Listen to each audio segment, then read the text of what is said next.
चला नमस्कार. आपलं नवीन यूट्यूब चॅनलचं नाव आहे बघा विनर्स मॅथ अकॅडमी, म्हणजे नवीन चालू केलेलं आहे. आणि या चॅनलवरती आपल्याला नाही का कॉम्पिटेटिव्ह एक्झामचे तसेच स्टेट बोर्डचे सेमी आणि मराठी 5वी ते 10वी आणि कॉम्पिटेटिव्ह एक्झामिनेशन आहे त्याचे नाही का सर्व सरळ सेवेचे व्हिडिओ म्हणजेच गणिताचे व्हिडिओ या चॅनलवरती असणार आहे. तर आज मी पहिला टॉपिक घेत आहे. त्या टॉपिकचं नाव आहे स्क्वेअर अँड स्क्वेअर रूट, म्हणजे वर्ग आणि वर्गमूळ. तर बघा, वर्ग म्हणजे काय? जी दिलेली संख्या आहे त्याच संख्येला त्याच संख्येने गुणणे म्हणजे वर्ग करणे होय. तर आपण एक्झाम्पलद्वारे नाही का समजून घेऊया. आता तुम्हाला जर मी इथं 8चा वर्ग जर विचारला, आता बघा वर्ग काढण्याचे नाही का त्याच्या डोक्यावरती नाही का इंडेक्स नाही का 2 दिला जातो बघा, लगेच ओळखून घ्यायचं की त्या संख्येचा वर्ग आपल्याला शोधायचा आहे. तर 8चा वर्ग व्याख्या काय सांगते? दिलेल्या संख्येला त्याच संख्येने गुणणे म्हणजे वर्ग करणे होय. 8 गुणिले 8 यांचा जर गुणाकार केला आपण तर किती येतो? 64. म्हणजे 8चा वर्ग किती आला? 64. आता हे झालं एककांकी संख्या झाली बघा ही. आता म्हणजे दशकांकी म्हणजे 2 अंकी संख्या जर दिली तुम्हाला, सपोज मी तर नाही का 12चा वर्ग तुम्हाला विचारला, तर तुम्ही काय करणार? 12 गुणिले 12. ओके, 12 गुणिले 12 जर केलं तर तुम्हाला नाही का गुणाकार घेऊन जाणार आहे 144. पण ही खूप लेंदी मेथड आहे बघा, ह्याला डिटेल मेथड म्हटलं जातं. 12 गुणिले 12 144. मग आपण जे नाही का आतापर्यंत शिकत आलो गुणाकार 12 गुणिले 12. मग आता बघा बे दोन्ही किती? 4. बे एक बे, एक लाईन कंप्लीट झाली, 0 दिला. एकी 2 2, एकी 1 1. गुणाकारमध्ये नाही का बेरीजची क्रिया केली जाते. 4 अधिक 0 काही तर बेरीज 4, 2 2 किती? 4. एकाशीला एकाचा 12चा वर्ग किती आला? 144. आता एवढं नाही का सॉल्व करायला आपल्याला नाही का स्पर्धा परीक्षेमध्ये टाईम असतो, टाईमची मर्यादा असते बघा. त्याच्यामुळे एवढं नाही का करायला आपल्याला परवडेबल नाही आहे. ही मेथड अप्लाय करायची नाही. तर मी शॉर्ट ट्रिक सांगणार आहे. ही शॉर्ट ट्रिक कशी बघा, तर तुम्हाला नाही का ही सगळ्या 2 अंकी संख्येला लागू होणारी शॉर्ट ट्रिक आहे. आता 12चाच वर्ग करूया. 12चा वर्ग मी करणार आहे. त्या ट्रिकने काय करायचं, जे एकक स्थान आहे आणि दशक स्थान असे भाग करायचे. एकक स्थानाला कोणती संख्या आहे, कोणता अंक आहे? बघा, संख्या ही अंकापासून बनलेली असते बघा. मग ह्या संख्येमध्ये 2 अंक आहेत, 2 आणि 1 अशा प्रकारे 2 अंक आहेत. मग 2चा वर्ग करा. 2चा वर्ग किती? 4. आता हे जे 2 अंक आहेत ना त्यांचा आपापसामध्ये गुणाकार करायचा. काय म्हटलं? 2 गुणिले 1 यांचा आपापसामध्ये गुणाकार करायचा. 2 1 2, जो गुणाकार आलाय त्याची दुप्पट करायची. मग 2 1 2, 2ची दुप्पट किती आली? 4 आली. इथे 4 द्या. दिलं. आता दशक स्थानाची बारी आली.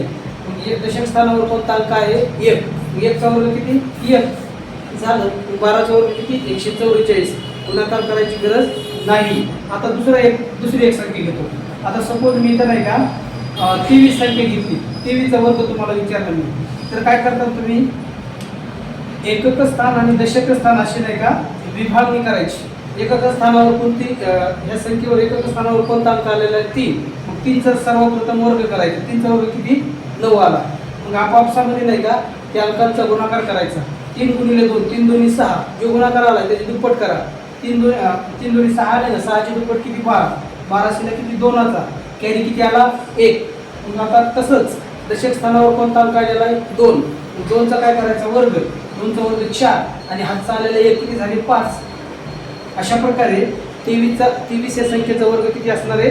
529. मित्रांनो, ही शॉर्ट ट्रिक आहे. आता नाही का आपण आणखी काही संख्येचे नाही का वर्ग आपण या ठिकाणी काय करणार आहोत? घेणार आहोत. तर बघा, थोडेसे अवघड घेऊया.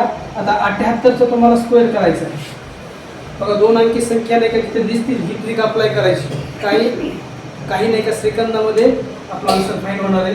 78चा वर्ग करायचा बघा. 8चा वर्ग किती? 64. मी इकडे लिहितो 64 इथे लिहिले बघा. एकक स्थान लिहा इथं 4चा कॅरी किती आले रे? 6. दोघांमध्ये आपापसामध्ये गुणाकार करा. 7 8 56 आणि 56 दोन्ही किती होतात? 112. 112 आणि कॅरी आलेले किती? 6. यांची ॲडिशन करा. किती आली? 118. 118 आली ना. मग इथं काय? 8चा लिहायचा. 8चा लिहिला तर कॅरी किती आले रे? 11 आले. आता बारी आली बघा 7ची. 7चा वर्ग किती? 49. 49 आणि हे 11 किती झाले रे? 50 आणि 60 झाले. या ठिकाणी इथे लिहून द्यायची. म्हणजे 78 या संख्येचा वर्ग किती आला? 6084. किती सोपं आहे. आता ही झाली नाही का 2 अंकी. आता 2 अंकी मध्ये आणखी नाही का शॉर्ट ट्रिक आहे बघा. कशी? ज्या संख्येच्या एकक स्थानी 5 अंक असेल त्या संख्येचा वर्ग करणे आणखी नाही का ह्याच्यापेक्षा नाही का वेळ कमी लागतो. सपोज 15 झालं, 25, 35, 45, 55. ओके, अशा प्रकारे एकक स्थानी मला नाही का 5 असायला हवा. त्या संख्येचे वर्ग कसे नाही का फाइंड करायचे. आणखी नाही का याच्यामध्ये आपल्याला वेळ बचत होणार आहे. तर काय करायचं बघा, 15चा वर्ग करायचा आहे. वर्ग करणे म्हणजे डोक्यावरती इंडेक्स रूपामध्ये नाही का 2 लिहिले जातं. मग 5चा वर्ग ॲज इट इज लिहायचा. इथे कॅरी वगैरे काही नसते बघा, समजतंय. डायरेक्ट एकच स्थानाचा नाही का अंकाचा वर्ग लिहायचा. इथे हातचा वगैरे काही म्हणायचं नाही. तर 5चा वर्ग 25. आता दशक स्थानी काय आहे? 1 आहे. 1च्या लगतची संख्या कोणती आहे? 1 झाल्याच्या नंतर कोणता अंक असतो? 2 असतो. त्यांचाच गुणाकार करायचा. 1 2 2 2 1 2 म्हणजे 15चा वर्ग किती आला? 225. आता इथे या 25चा वर्ग करायचा आहे. डायरेक्ट एकक स्थानाचा अंकाचा नाही वर्ग करायचा. 5चा वर्ग 25. आता नाही का दशक स्थानाकडे या. 2च्या लगतची संख्या कोणती आहे? 3 आहे. त्यांचा गुणाकार करा. 2 गुणिले 3 किती येतं? 6. झालं. 25चा वर्ग किती आला? 625. इतकं सोपं राहतंय बघा. की आता 3 नाही का तुम्ही करा. एवढं झाल्याच्या नंतर आता तुम्हाला नाही का 2 अंकी नाही का संख्या दिलेल्या असतात बघा. आता 2 अंकी संख्येचा नाही का वर्ग कसा शोधायचा बघा. 2 अंकी संख्येचा वर्ग कसा शोधायचा. आता मी तुम्हाला काय करतो, 100 नाही का इथे 109 घेतो. 109चा काय करायचं तुम्हाला वर्ग शोधायला सांगितलं. आता एवढं सोपं आहे का? 109 गुणिले 109 किती वेळ जाणार आहे आपल्याला. आणि स्पर्धा परीक्षेमध्ये नाही का जेवढ्या कमी वेळामध्ये आपण नाही का एक्झाम्पल सॉल्व्ह करतो तेवढा नाही का आपल्याला नाही का बाकीच्या एक्झाम्पलला नाही का वेळ भेटणार आहे. तर बघा 109चा वर्ग करायचा. काय करणार तुम्ही?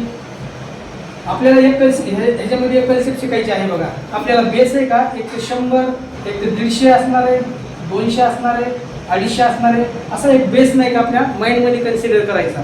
तर आता 109 पण ते बेसच्या नाही का जवळ आहे, तो आहे बघा 100च्या जवळ. तर अशा वेळी काय करायचं, जे एकक स्थानाचा अंक आहे का त्याचा अगोदर वर्ग करा. वर्ग केला. 9चा वर्ग किती? 81. इथे 81 लिहा. ओके. आता बघा वर्ग नाही का 3 अंकी जर आला एकक स्थानचा तर मग हातचा ठेवायचा. मी काय म्हणतोय बघा, वर्ग जर 3 अंकी आला तर हातचा ठेवायचा. नसेल हातचा ठेवायचा ना, डायरेक्ट ठोक लिहायचा. बरं आता नाही का जर एकच अंकी आला, सपोज मी तर नाही का 102 घेतो. 102चा वर्ग करायचा तुम्हाला. तर काय करणार तुम्ही? 2चा वर्ग लिहिणार. फक्त 4. 2चा वर्ग किती? 4. इथे एकच अंकी आलं, समजते. तर मग अशा वेळी काय करायचं, ही 1 शून्याची जागा भरून घ्यायची. म्हणजे आपल्याला 2 अंक नाही का असायला हवे. एवढं लक्षात राहू द्या. आणि इथं नाही का 9 नाही का इथं 9चा वर्ग किती? 81 आला. एवढं झाल्याच्या नंतर 109 ही संख्या 100ने किती जास्त आहे? 9ने जास्त आहे. मग काय करा, हे 9 आहेत ना, 109 मध्ये ते 9 ॲड करा. म्हणजे 109 9ने काही जास्त आहे. म्हणजेच काय होणार मित्रांनो, 109 मध्ये 9 ॲड जर केले तर 118 होणार आहे. काय म्हटलं मी? 100 या पायाजवळ आहे संख्या ही. कितीने जास्त आहे? 9ने. मग 109 मध्ये नाही का 9 ॲड करा. मग 118 झाले. 18 झाले गुणिले. आता एकदा नाही का एकदा तुम्ही ॲड केले, एकदा नाही का कमी करायचे, मायनस करायचे. 9 नाही का ह्याच्यातून मायनस करा. 109 मधून नाही का 9 जर गेले तर खाली किती राहिले? 100. ओके. आणि नेहमी ऑलवेज नाही का डिवाइड काय करायचे? 100 करायचे. समजतंय बघा. हे 100 आणि हे 100 काय झाले? कॅन्सल झाले. वरती राहिले फक्त 118. हे 118 आहेत ना, ह्याचे जवळ लिहायचे. ह्याचे जवळ लिहिले म्हणजेच 109चा वर्ग जर केला तर किती आला? 11,881. एवढं सोपं आहे बघा. आता दुसरं एक्झाम्पल तुम्हाला घेतो म्हणजे समजून जाईल जास्त. आता बघा 107 घेतो मी. 107 जर घेतला, 107चा वर्ग तुम्हाला विचारला जाईल. काय करायचं? बेस आपला 100 आहे. 100 जवळ संख्या आहे. पण काय करणार तुम्ही? 7चा वर्ग लिहा. 7चा वर्ग किती? 49. एका साईडला लिहिला 49. ओके. आता विषय राहिला 100ने किती नाही का जास्त आहे? 7ने जास्त आहे. मग एकदा 7 ॲड करायचे आणि एकदा मायनस करायचे. एका साईडला करतो ॲड.